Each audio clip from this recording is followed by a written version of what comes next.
আসসালামু আলাইকুম এভরিওয়ান, স্বর্ণাজ কিচেনে আপনাদের স্বাগতম। আজকে আমি আপনাদের মাঝে শেয়ার করব সামুদ্রিক কোরাল মাছের রেসিপি। রান্না শুরু করার আগে ভিউয়ার্স, আপু এবং ভাইয়াদের উদ্দেশ্যে একটা কথা বলতে চাই। ভিডিওটি না টেনে সম্পূর্ণটা দেখার অনুরোধ রইল। আর ভিডিওর কোনো অংশ যদি ভালো লেগে যায় তাহলে লাইক এবং সাবস্ক্রাইব করে পাশে থাকবেন। চলুন রান্না দেখে নিই। প্রথমে এখানে আমি 4 পিস কোরাল মাছ নিয়েছি। এখন সামান্য পরিমাণ লবণ, একটু হলুদ গুঁড়ো, একটু মরিচ গুঁড়ো দিয়ে কিছুটা সময় ম্যারিনেট করে রাখব।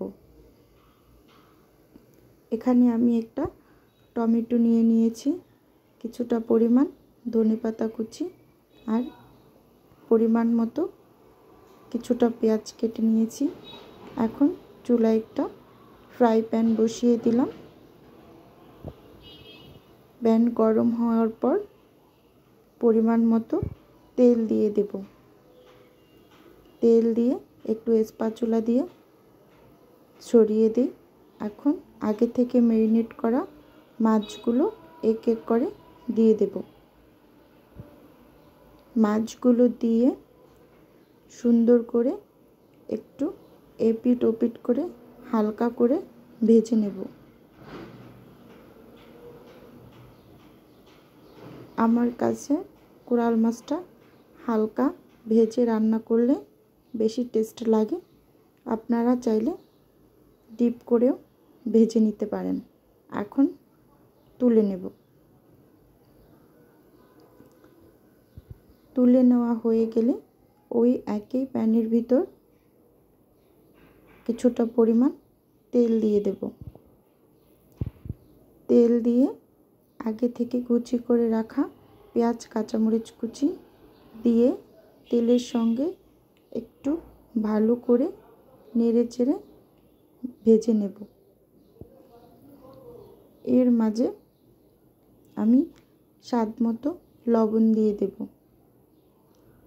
লবণ দেওয়া হয়ে গেলে 1 টেবিল চামচ আদা বাটা, 1 টেবিল চামচ রসুন বাটা দিয়ে নেড়ে চেড়ে একটু মিশিয়ে নিই।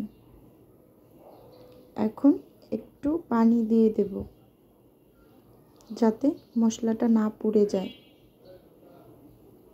মশলা পুড়ে গেলে রান্না থেকে বাজে একটা স্মেল আসে। এখন দিয়ে দেব 1 টেবিল চামচ হলুদ গুঁড়ো, 1 টেবিল চামচ মরিচ গুঁড়ো, 1/2 টেবিল চামচ ধনিয়া গুঁড়ো, 1/2 টেবিল চামচ জিরা গুঁড়ো দিয়ে ভালো করে নেড়ে চেড়ে মশলাটাকে একটু কষিয়ে নেব। আগে থেকে একটা টমেটো কুচি করে নিয়েছি। এখন সেটা দিয়ে একটু নেড়ে চেড়ে সামান্য একটু পানি দিয়ে ঢাকনা দিয়ে 2 মিনিটের মতো রান্না করে নেব।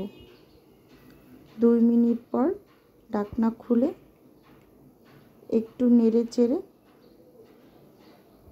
মিশিয়ে নেব। এখন আগে থেকে ভেজে রাখা মাছগুলো এক এক করে দিয়ে দেব।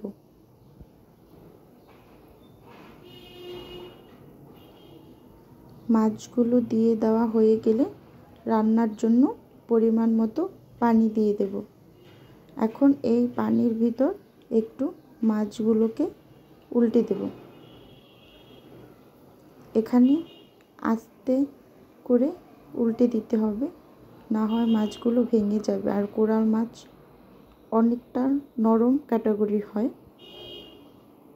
ঢাকনা খুলে এর মাঝে একটু নেড়ে দিতে হবে, না হয় নিচ থেকে লেগে যাওয়ার একটা সম্ভাবনা থাকে।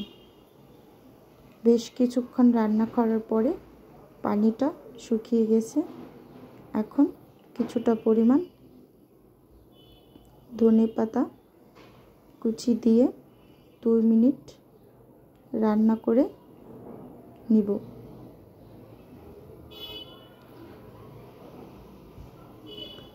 2 মিনিটের মতো রান্না করার পর ব্যাস হয়ে গেল মজাদার কোরাল মাছ ভুনা।